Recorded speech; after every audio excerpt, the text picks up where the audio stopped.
A very warm welcome to Daily Dispatch powered by HSBC. I'm Priya Sheth, and joining me on this conversation is Prabhdeep Singh, who's joining us from StanPlus. Thank you very much, Prabhdeep, for joining us today. I want to talk about this whole revolution of quick commerce, sub 10-minute deliveries, and now an ambulance in our sub 10-minute time space. So, tell us a little bit about how you manage this kind of network, and is it really possible for an ambulance to reach a patient within 10 minutes of calling it? Yeah, thank you for having me here. And that's a very important question. And the good news is, not only is it possible, it's actually easier to do than quick commerce or groceries. You see, when we order groceries, someone has to actually go to a dark store, pick it up, and then bring to our doorsteps. An ambulance is a dark store by itself. We have all the inventory, all the SKUs available.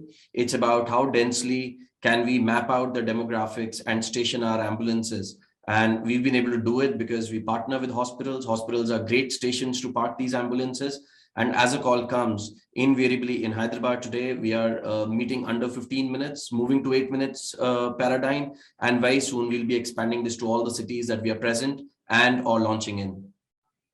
Right. I believe $20 million in terms of fundraise has recently come through. So tell us a little bit about how the funds are going to be utilized, and will you be looking at mapping the population even more densely, considering the fresh round of funding that's come in? Priya, absolutely. The funding has been instrumental in us scaling up from here. And we are spending most of our monies on three things. One is talent. We want to bring in great talent across in whether it is in our technology, whether in business dev, whether on fleet ops. We want to bring people in and make sure that as we scale up, we keep the quality up. We are investing heavily in technology. That's second. And we believe that technology has immense potential to bring the ETAs further down, make it easier for patients and their families to reach us, and also share the necessary vitals on the journey back to the hospital.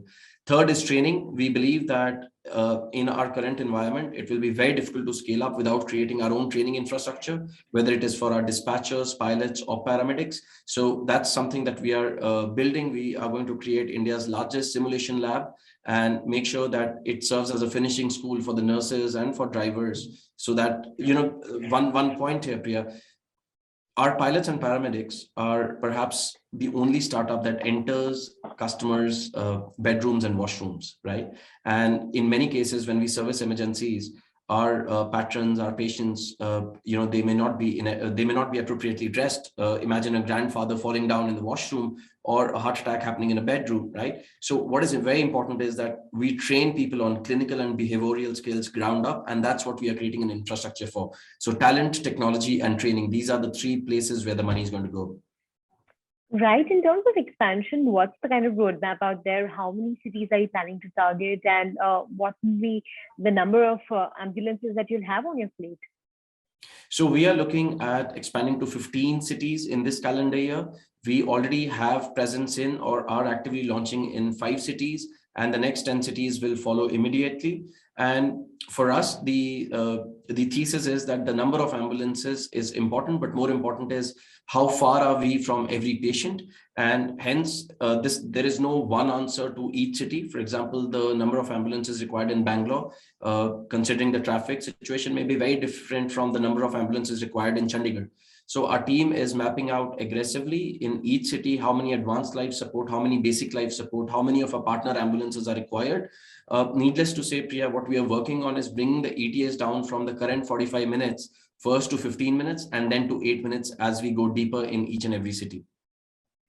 Right. That's an interesting point. But, when you talk about driver safety, patient safety, these are some aspects to consider when you're looking at a fast or quick approach to ambulances, because, that's also the time that you require to get the patient to the hospital to service the next patient, that's the kind of emergency that you may be getting. So how do you manage these kind of safety rules and, on the road, especially when you're with the patient or just on your way to the patient? A lot of times when we see ambulances stuck in traffic, they're actually not going to the patient, but rather they are coming from patient's house and going to a hospital. And I always tell people this, that traffic is a constant problem across India, but the problem that is underlying it is also the wrong destination selection. So many a times we as Indians, we choose the wrong hospital to go to, something that's 35 or 45 minutes away, rather than picking a hospital that's 10 or 15 minutes away. So at a broad base level, we don't actually have that information available on which is the right emergency room to go to in case of an emergency, and not all emergency rooms are equal. So for example, almost 95% of hospitals don't take a third degree burn patient, right? So what happens is that patients end up in multiple hospitals before they find the right one. So we are creating that directory, that destination guideline, and we believe that as that comes in, we will be able to offer to our patients the right destination that will further bring down the time that they are stuck in traffic. Having said that, traffic is a constant. It's a problem that we have to solve at scale. So safety on roads, whether for our pilots or ambulances or patients, is paramount for us. And one way to solve this is having ambulances as close as possible to the patients, and choosing the right hospital, which is as close and the appropriate one for the patient. That's the only way to solve this problem. Right. A final question before I let you go in terms of revenue and the kind of roadmap that you're looking at. What kind of revenue targets do you have in place? So we believe that over the next year, we'll at least 2.5x from our current base, which is fairly significant, and we want to at least 2x to 3x every year for the next 5 years from here on. And with respect to revenue, there is of course the geography scale that enables it, but we are also launching new products within the emergency space. So for example, a lot of employers today ask that, considering the workforce is distributed across the country, how can they extend the duty of care right into their employees' homes? And many employers are working with us today in creating that plan, B, securing the workforce, and C, when an incident happens, how do we make sure that in a reliable fashion we are able to protect that life or the lives of the dependent. So one is an employer setup. Another is we are now doing large industrial projects. So think of large mines, offshore rigs, large sporting events like IPL. A lot of health and safety is required here in a post-COVID world. It's regulations, but also duty of care. So geography expansion will be coupled with product and expansion of our service lines. That's going to lead to the 2.5 to 3x increase in this year, and then multiplying thereafter.